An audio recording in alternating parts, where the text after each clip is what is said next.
কক্সবাজার কলাতলি বিচে চলে গেলাম। আর আজকে ঠিক করেছি আজকে বিকেল টাইমটা হচ্ছে ওখানেই কাটাবো, ঘুরবো। আর পছন্দের যে খাবারগুলো আছে, প্যাশন ফ্রুট বা আনারকুলি যেটাই বলেন, আর হচ্ছে এই আমগুলোর কালার দেখেছেন, বাস্তবেও কিন্তু এরকমই ছিল, খেতে ছিল অসাধারণ।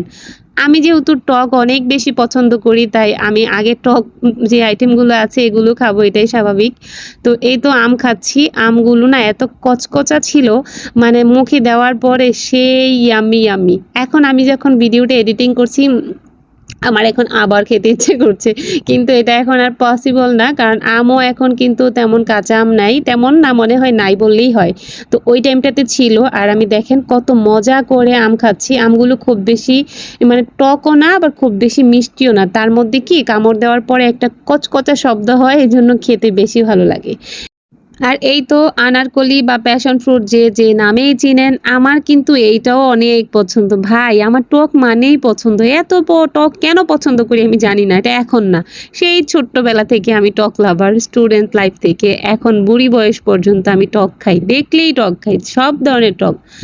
আম, তারপরে হচ্ছে করম চা, তারপরে হচ্ছে জলপাই, তারপরে হচ্ছে চালতা, যত ধরনের টক আছে বড়ই, সব খাই।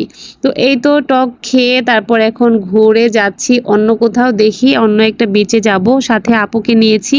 খুব বেশি এলোমেলো লাগছে কারণ বাতাস ছিল অনেক বেশি। তো ঘুরে ঘুরে কিন্তু যেখানেই যাই সেখানেই দেখি হচ্ছে আম, প্যাশন ফ্রুট সহ নানান ধরনের খাবার। ঘুরলাম, খাইলাম, আর বিচের পাড়ে খুব সুন্দর একদম পরিবেশটা উপভোগ করলাম। সেটা আপনাদের সাথে একটু শেয়ার করি। আর যেহেতু বিকেল বেলা ছিল আর পরিবেশটা এত বেশি সুন্দর ছিল, সবাই অনেক বেশি এনজয় করছিল, সাথে আমিও অনেক বেশি মজা করলাম। তো কার কাছে কেমন লেগেছে ভিডিওটা অবশ্যই কমেন্ট করবেন। রুমি রান্নাঘরে ফলো দেওয়া না থাকলে অবশ্যই ফলো দিয়ে দিবেন, তাহলে রেগুলার যে ভিডিওগুলো আপলোড করি খুব সহজেই পেয়ে যাবেন। আপনাদের সবার সাপোর্টেই এত দূরে এসেছি, ইনশাল্লাহ আরো অনেক দূরে যেতে চাই। অবশ্যই আপনারা সবাই সাপোর্ট করবেন। সবাই ভালো থাকবেন, সুস্থ থাকবেন। আল্লাহ হাফেজ।